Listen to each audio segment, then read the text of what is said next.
Shri K M ഷാജഹാനിലേക്ക് പോവുകയാണ്. Shri K M Shah Jahan, ഇപ്പോൾ CPM-ന്റെ പ്രതിനിധി ഇവിടെ പറയുന്നത് ഇത് രാഷ്ട്രീയ കൊലപാതകമല്ല, അത്തരത്തിൽ ഒരു പൊതു പ്രസംഗത്തിൽ പറയുന്ന എല്ലാ കാര്യങ്ങളും നടപ്പാകുന്നുണ്ടോ എന്നാണ് അദ്ദേഹം ചോദിക്കുന്നത്.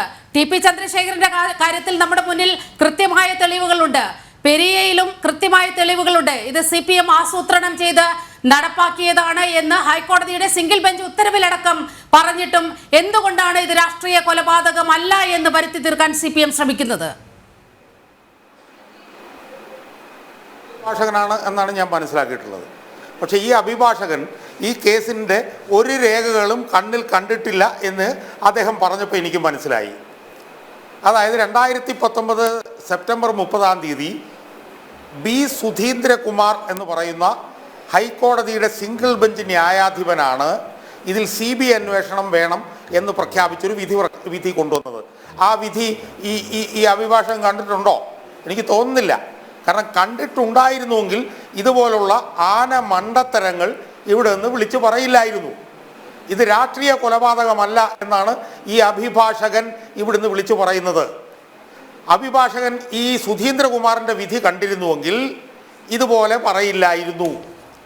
ആ വിധി എടുത്തൊന്ന് വായിച്ചു നോക്കണം. ഈ LDF-ന്റെ പ്രതിനിധി 33 ഖണ്ഡികകളുള്ള ആ വിധിന്യായത്തിലെ 20, 21, 22 എന്ന് പറയുന്ന ആ ഖണ്ഡികകളെങ്കിലും ഇനി ഈ ചർച്ച കഴിഞ്ഞ് തിരിച്ചു ചെല്ലുമ്പോഴെങ്കിലും ഒന്ന് വായിച്ചു നോക്കണം. 32 വായിക്കണ്ട. ആ 20, 21, 22 എന്ന് പറയുന്ന ഖണ്ഡികകളിൽ പ്രോസിക്യൂഷൻ വെച്ച ഏറ്റവും പ്രധാനപ്പെട്ട ഒരു വാദമാണ് ഇത് രാഷ്ട്രീയ കൊലപാതകമല്ല. ഇത് ഒന്നാം പ്രതിയായിട്ടുള്ള ശ്രീമാൻ A പീതാംബരന് ശരത് ലാലിനോടും കൃപേഷിനോടുമുള്ള വ്യക്തിവൈരാഗ്യത്തിൻ്റെ അടിസ്ഥാനത്തിലാണ് ഈ കൊലപാതകം എന്നുള്ള വാദം പ്രോസിക്യൂഷൻ ഹൈക്കോടതി ന്യായാധിപൻ്റെ മുന്നിൽ അവതരിപ്പിച്ചപ്പോൾ ഹൈക്കോടതി ന്യായാധിപനായിട്ടുള്ള ബി സുധീന്ദ്രകുമാർ പറഞ്ഞത് ഇത് അബദ്ധമാണ്, ഒരാൾക്ക് മാത്രം ഇതൊന്നും ചെയ്യാൻ പറ്റില്ല, ഇത് CPM എന്ന് പറഞ്ഞ പാർട്ടി പ്ലാൻ ചെയ്ത് എക്സിക്യൂട്ട് ചെയ്ത ഒരു രാഷ്ട്രീയ കൊലപാതകമാണ്. ഇത് ഒറ്റയ്ക്കൊരാളാണ് ചെയ്തതെങ്കിൽ ഈ കൊല നടന്ന് മണിക്കൂറുകൾക്ക് ശേഷം CPM-ന്റെ ഉന്നത നേതാക്കന്മാർ എന്തിന് വെളുത്തോളി എന്ന് പറഞ്ഞ പ്രദേശത്ത് ചെന്നിട്ട് അവരെ പാർട്ടി ഓഫീസിലേക്ക് വിളിച്ചുകൊണ്ട് പോയി? അതുകൊണ്ട് ഇത് ഒറ്റയ്ക്കൊരാൾ ചെയ്തതും ഇത് സ്വന്തമായി വ്യക്തിവൈരാഗ്യത്തിൻ്റെ അടിസ്ഥാനത്തിൽ ചെയ്തതും എന്നുള്ള പ്രോസിക്യൂഷൻ്റെ വാദം ചവറ്റുകൊട്ടയിൽ കളയണം എന്ന് കേരള ഹൈക്കോടതിയിലെ ന്യായാധിപനായിട്ടുള്ള ബി സുധീന്ദ്രകുമാർ 2019 സെപ്റ്റംബർ 30 ഇറക്കിയിട്ടുള്ള വിധിന്യായത്തിൽ പറയുന്നത് അഡ്വക്കേറ്റ് സതീഷ് ഒന്ന് ചെന്നിട്ട് ഒന്ന് വായിച്ചു നോക്കണം. അതൊന്നാമത്തെ കാര്യം. ഞാൻ പറയുമ്പോൾ എനിക്കിത്തിരി പ്രയാസമുണ്ട്. ഈ സതീഷ് ബസന്ത് ഈ പറയുന്ന വാദഗതികളൊക്കെ കേൾക്കുമ്പോൾ അദ്ദേഹം അഭിഭാഷകനാണല്ലോ എന്ന് ഓർക്കുമ്പോൾ എനിക്ക് ലജ്ജ തോന്നുന്നു.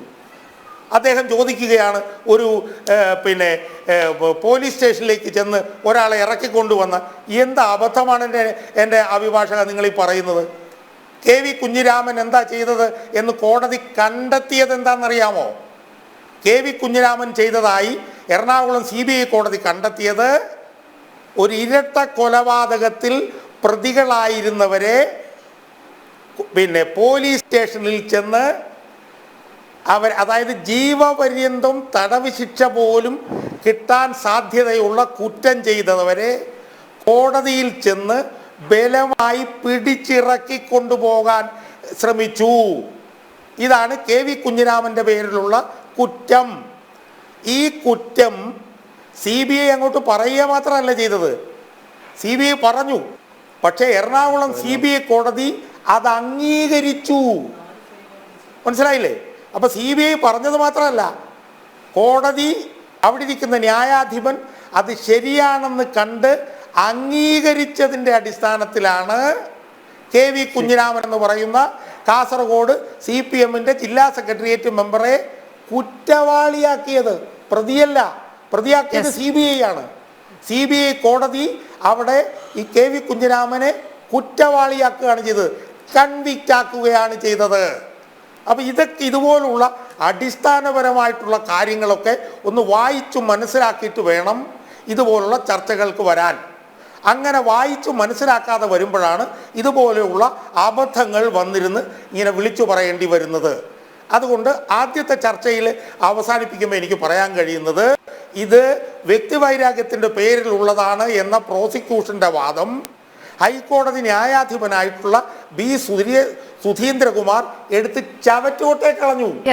ചവറ്റുകൊട്ടയിൽ അതാദ്യം ഒന്ന് ഇടതുപക്ഷ പ്രതിനിധി ഒന്ന് മനസ്സിലാക്കണം എന്നാണ് എനിക്ക് പറയാനുള്ളത്.